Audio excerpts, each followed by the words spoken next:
In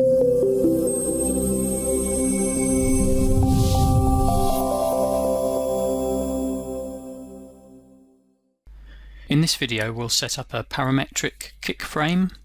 You have the alternative of using Polyboard's plinth feature when, for example, you want to hide plastic feet under a cabinet, but sometimes it's better to have a kick frame or kickboard.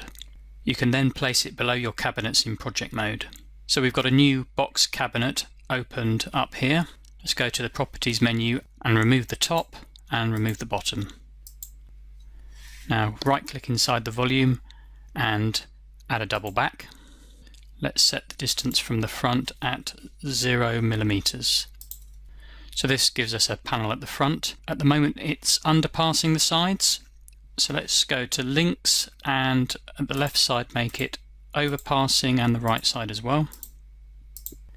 Let's go back to the cabinet, click on the inner volume and add some uprights. I'm going to add 3.